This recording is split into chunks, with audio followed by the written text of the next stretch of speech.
Good morning dear students. Community health nursing के अंदर अपन health care delivery system discuss कर रहे थे, जिसमें हेल्थ सिस्टम अपन ने डिस्कस कर रहे थे कि हेल्थ सर्विसेज कैसे कैसे डिलीवर्ड होती है, कौन कौन किस किस सिस्टम से डिलीवर्ड होती है, कैसे डिलीवर्ड होती है। जिसमें अपन देख रहे थे कि प्राइवेट सेक्टर से डिलीवर्ड होती है, प्राइवेट सेक्टर है वो हेल्थ सर्विस अवेलेबल करवाता है, पब्लिक हेल्थ सेक्टर है वो हेल्थ सर्विस डिलीवर्ड करता है। नेक्स्ट अपन डिस्कस कर रहेंगे indigenous system of medicine. Third ये सिस्टम है, ये एक लिंक है, ये जरिया है जिसके थ्रू हेल्थ सर्विसेज लोगों तक पहुंचती है। जो इंडियन सिस्टम ऑफ मेडिसिन है वो 1995 में इस्टेब्लिश की गई थी और इसका जो नाम है वो डिपार्टमेंट आयुर्वेदा है वो रख दिया गया, मीन्स आयुष रख दिया इसका नाम। 2003 में इसका नाम आयुष रख दिया। आयुष मीन्स आयुर्वेदा, योगा, यूनानी, सिद्धा, होम्योपैथी एंड नेचुरोपैथी। आयुष नाम है 2003 में रखा था और ISMH वो 1995 में इसका नाम रखा था। Indian system of medicine homeopathy department is established to look after the medical systems such as Siddha, Ayurveda, यूनानी, योगा, नेचुरोपैथी एंड होम्योपैथी। ये जो भी आपके सिस्टम्स है, मेडिकल सिस्टम्स है, जैसे आपके सिद्धा है, आयुर्वेदा, यूनानी, योगा, नेचुरोपैथी, होम्योपैथी, इनको प्रॉपर लोगों तक पहुंचाने के लिए इस डिपार्टमेंट का एस्टैब्लिशमेंट है वो किया गया था। ये जो ISMH है या आयुष है, आयुष का मेन ऑब्जेक्टिव्स क्या है?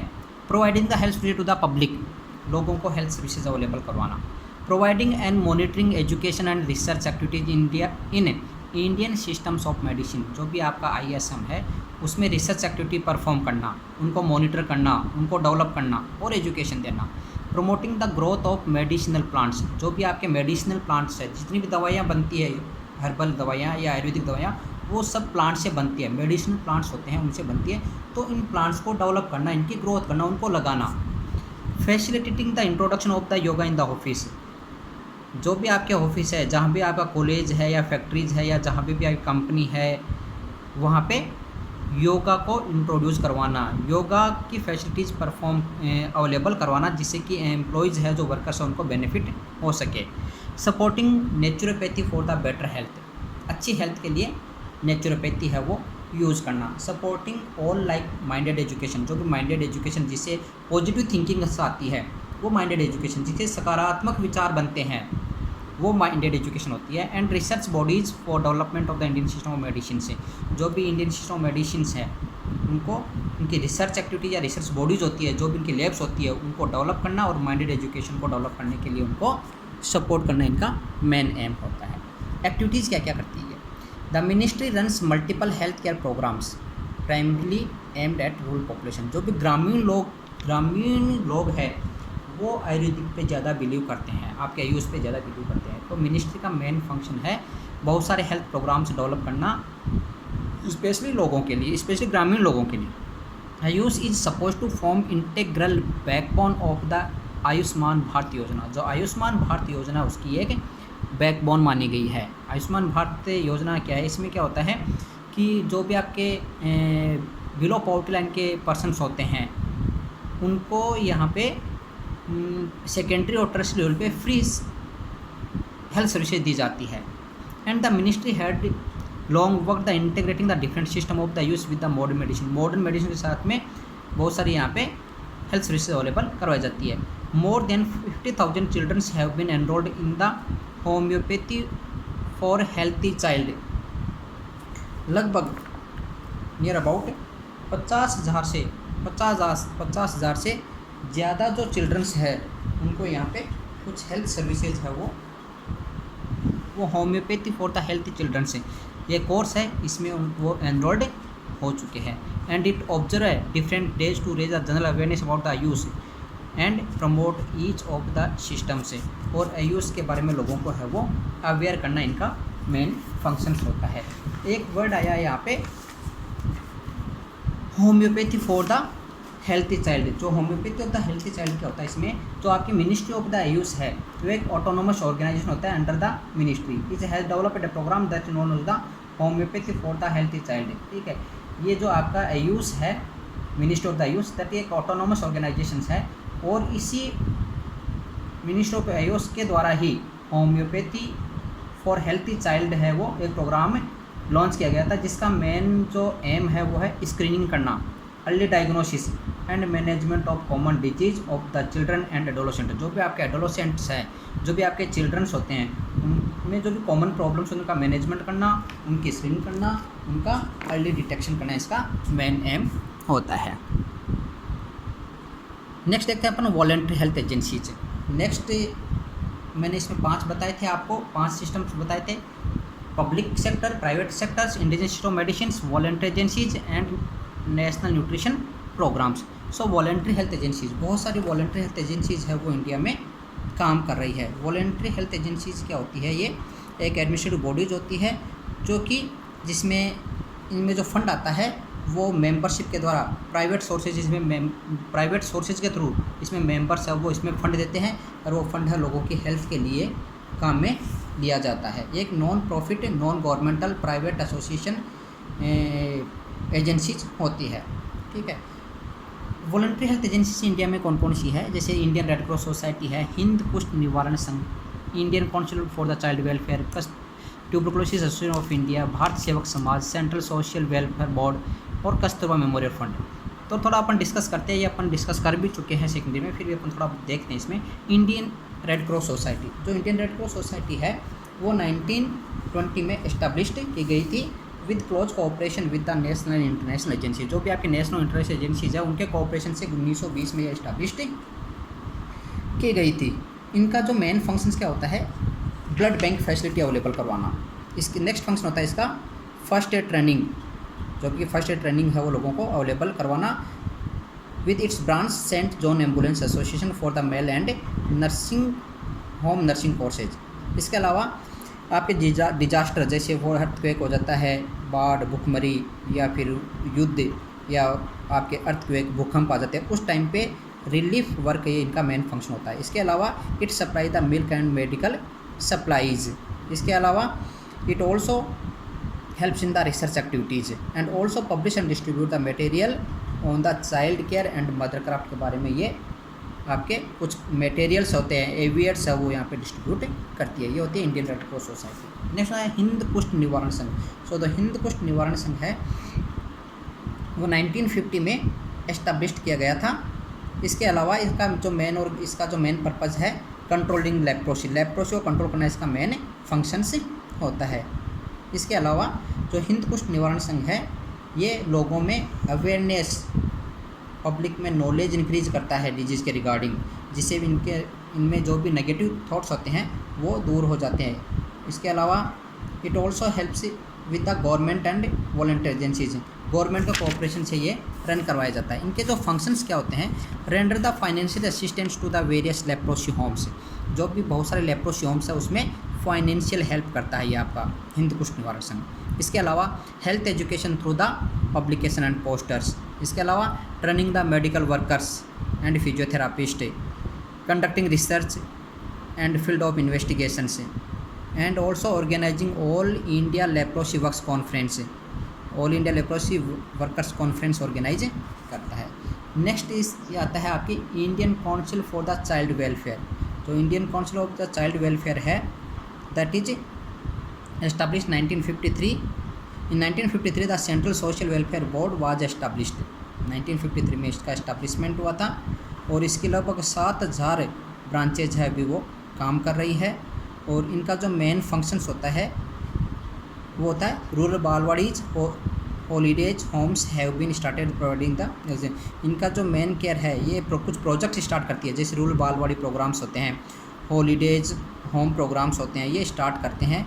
इसके अलावा इट ऑल्सो कंडक्टिंग द ऑर्फेंसेज, अनाथालय है, क्रेचेज जहाँ पे डे टाइम में मदर काम करती है तो उस टाइम के दौरान छोटे बच्चों को रखने के लिए जो फैसिलिटीज़ होती है, जो जगह होती है उसको बोलते हैं क्रेचेज। वुमेंस होम्स यहाँ पे अवेलेबल होते हैं। इसके अलावा इनके जो मेन फंक्शंस होते हैं वो है यहाँ पे बालवाड़ीज। जो बालवाड़ीज होते हैं उनको ट्रेनिंग देना, उनको यहाँ पे सर्विसेज देना। इसके अलावा न्यूट्रिशन और इम्यूनाइजेशन प्रोग्राम से इनका स्टार्ट करवाना होता है। नेक्स्ट अपन देखते हैं इसमें जैसे भारत सेवक समाज। भारत सेवक समाज है वो 1952 में इस्टेब्लिश किया गया था और इसका मेन ऑब्जेक्टिव जो होता है achieve the it help the people to achieve their health by their own efforts. लोग हैं वो अपनी हेल्थ को खुद के एफर्ट्स के द्वारा अचीव कर सके, इसके लिए हेल्प करता है। सो इसका जो मेन फंक्शंस होता है to promote the environmental sanitation in the villages, village के अंदर एनवायरमेंटल सैनिटेशन को मेंटेन करना इनका फंक्शन होता है। इसके अलावा organize the youth camps organize करना है, टीचर ट्रेनिंग कैंप्स है, कॉलेज स्टूडेंट कैंप्स है, हेल्थ पब्लिसिटी है, ये इनके मेन फंक्शंस होते हैं। नेक्स्ट होता है सेंट्रल सोशल वेलफेयर बोर्ड। जो सेंट्रल सोशल वेलफेयर बोर्ड है वो it was establish 1953 with the government agencies and 1968 में ये एक ऑटोनोमस ऑर्गेनाइजेशन है वो बन गया था under the ministry of the education से। इनका जो मेन ऑब्जेक्टिव्स क्या होता है, to study the need and requirement of the social welfare organization. जो भी सोशल वेलफेयर ऑर्गेनाइजेशंस होते हैं उनमें क्या क्या प्रॉब्लम्स आ रही है, क्या क्या रिक्वायरमेंट्स आ रहे हैं, उनकी स्टडी करना, उनका सर्वे करना, उन पर रिसर्च करना इसका मेन फंक्शंस होता है। इसके अलावा जो भी प्रोग्राम्स और प्रोजेक्ट्स होते हैं उनमें उनको इवोल्यूट करना इसका मेन फंक्शंस होता है। इसके अलावा it also provide the technical and financial aids when necessary to deserving the institute. जो भी इंस्टीट्यूशंस इनके लिए वर्क कर रही है वहाँ पे फाइनेंशियल सपोर्ट अवेलेबल कराने का फंक्शंस होता है। नेक्स्ट होता है कस्तूरबा मेमोरियल फंड। जो कस्तूरबा मेमोरियल फंड है that is established 1944 memory of the Kasturba Gandhi. और इनका जो मेन फंक्शंस होता है conduct and promote the charitable activities for the welfare of the mothers and children. जो भी आपके मदर्स और चिल्ड्रंस हैं उनके वेलफेयर के लिए, उनके भलाई के लिए कुछ एक्टिविटीज़ परफॉर्म करना, जैसे आपके हॉस्पिटल इस्टेब्लिश करना, डिस्पेंसरीज बनाना, कॉटेज इंडस्ट्रीज लगाना, ट्रेनिंग कैंपेजन करना, फर्स्ट एड सर्विसेज अवेलेबल करवाना। इसमें आपके जो लोग जो भी वुमेंस होती हैं उनको इनके रिगार्डिंग ट्रेनिंग है वो दी जाती है। इसके अलावा family planning association of India, ये भी एक आपका वेलफेयर बोर्ड, ये फैमिली आपकी वॉलंटियर हेल्थ एजेंसीज है जो कि 1949 में इस्टेब्लिश की गई थी। और इसका मेन फंक्शन होता है पॉपुलेशन कंट्रोल करना। मेन फंक्शन होता है spacing and limitation of the child birth and also guide the general marriage. ये इनके कुछ फंक्शंस, ये कुछ एजेंसीज अपन ने यहाँ पे डिस्कस की है। नेक्स्ट सिस्टम अपन देखते हैं नेशनल हेल्थ प्रोग्राम्स। तो नेशनल हेल्थ प्रोग्राम्स है वो अपन ने I think we have discussed, और नहीं किया तो अपन ने कुछ डिस्क्रिप्टिव मैनर से अपन बाद में डिस्कस करेंगे। अभी शॉर्ट में आपको लिस्ट डाउन करता हूँ मैं। 1951 में BCG वैक्सीनेशन प्रोग्राम स्टार्ट किया गया था। 1952 में कम्युनिटी डेवलपमेंट प्रोग्राम स्टार्ट हुआ था। 1953 में national malaria control program NMCP। 1954 में national water supply and sanitation program. 54 में नेशनल लेप्रोसी कंट्रोल प्रोग्राम। 55 में 1955 में नेशनल फाइलेरिया कंट्रोल प्रोग्राम्स। 58 में national malaria control program was controlled in the national malaria eradication program. 50 जो भी आपका 1953 में national malaria control programmes है उसका नाम है नेशनल मलेरिया एरेडिकेशन प्रोग्राम रख दिया गया 1958 में। 62 में national small pox eradication program. 62 में ही आपके स्कूल हेल्थ प्रोग्राम्स लॉन्च हुआ था। 62 में ही आपके नेशनल गोइटर कंट्रोल प्रोग्राम्स है वो लॉन्च हुआ था। 62 में ही आपके national district tuberculosis program launch हुआ था। 63 में अप्लाइड न्यूट्रिशन प्रोग्राम ANP हुआ था। 70 के अंदर नेशनल ट्रैकोमा कंट्रोल प्रोग्राम्स। 70 में ही आपके all India hospitals postmortem family planning program start हुआ था। 75 में ICDB integrated child development scheme है वो स्टार्ट हुई थी। 76 में ही आपके national programs for prevention of blindness. 77 में रूरल हेल्थ प्रोग्राम्स। 82 में न्यू 20 पॉइंट्स प्रोग्राम्स। 82 में नेशनल लेप्रोसी कंट्रोल प्रोग्राम्स है वो नेशनल लेप्रोसी एरेडिकेशन प्रोग्राम में कंट्रोल चेंज हो गया। 82 में आपके नेशनल हेल्थ पॉलिसी NHP लागू की गई आया था। इसके अलावा 85 में यूनिवर्सल इम्यूनाइजेशन प्रोग्राम्स। 87 में नेशनल डायबिटीज़ कंट्रोल प्रोग्राम्स। 87 में ही आपके नेशनल एड्स कंट्रोल प्रोग्राम आया था। और 89 के अंदर आपके ब्लड सेफ्टी प्रोग्राम्स। 90 में control of acute respiratory infection programs. 92 में आपके child survival and safe motherhood program आया था। 93 में revised national tuberculosis RNTCP revise national tuberculosis control programs आया था। 96 में पल्स पोलियो प्रोग्राम्स आया था जो अभी चल रहा है। इसके अलावा आपके 97 में RCS प्रोग्राम्स आया था।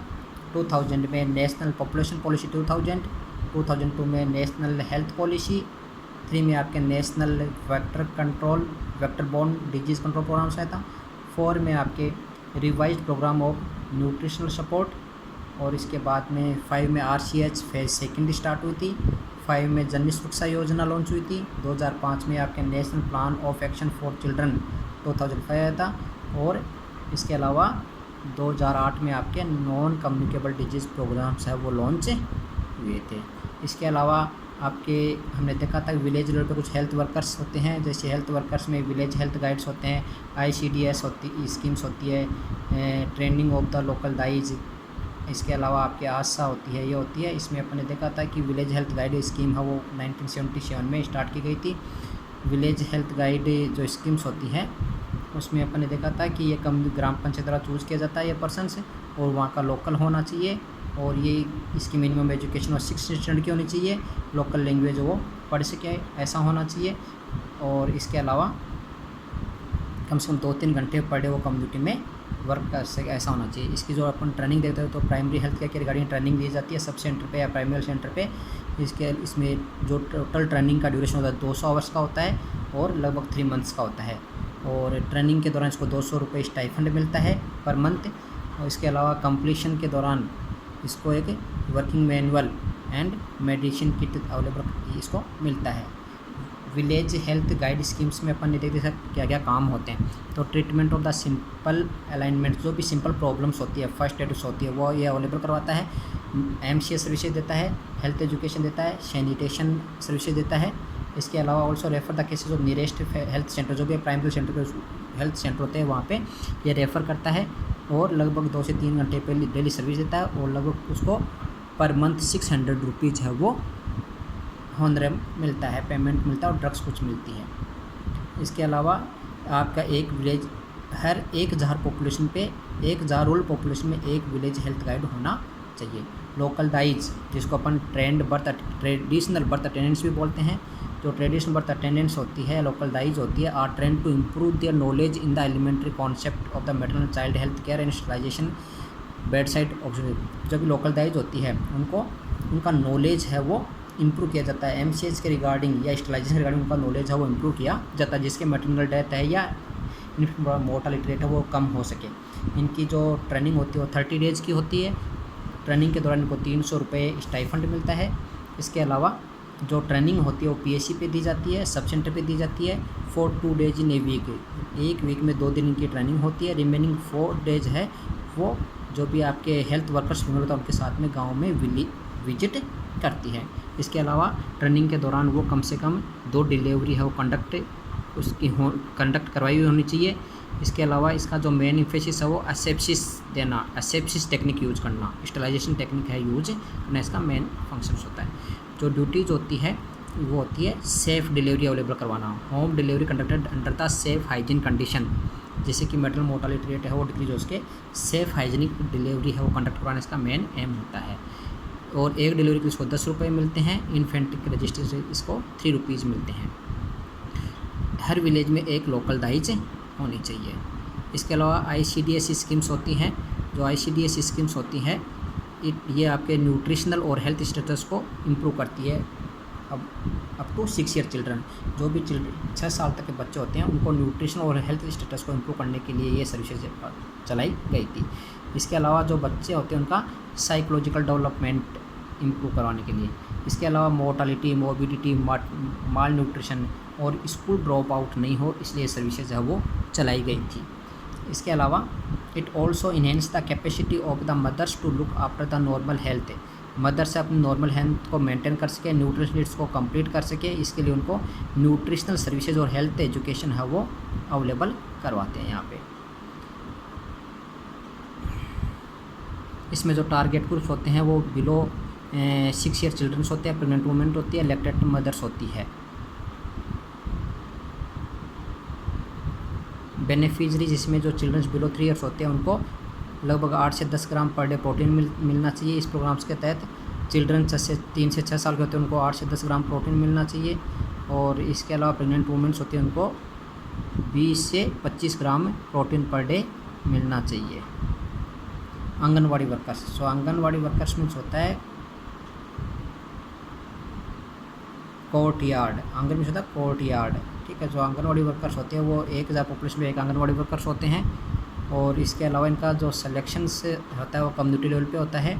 ट्रेनिंग है इनकी 4 मंथ की होती है। रिगार्डिंग द हेल्थ है, न्यूट्रिशन है, चाइल्ड डेवलपमेंट, इनके बारे में इनकी ट्रेनिंग होती है। पेमेंट 1500 रुपये पर मंथ देते हैं, लेकिन अभी इनका पेमेंट इंक्रीज हो गया। ड्यूटीज इनका क्या होता है, हेल्थ चेकअप होता है, इम्यूनाइजेशन होता है, और इसके अलावा सप्लीमेंट्री न्यूट्रिशन है, हेल्थ एजुकेशन है, pre school education, referral services इनका मेन फंक्शंस होता है। तो डियर अपन ने हेल्थ केयर डिलीवरी सिस्टम है वो कंप्लीट डिस्कस कर चुके हैं। कोई डाउट हो तो प्लीज़ आप कॉल करके हम लोगों से पूछ सकते हैं, हम लेवल बेस्ट उसको सॉल्व करने की कोशिश करेंगे। Thank you and one and all. सभी खुश रहो, घर में रहो, मस्त रहो।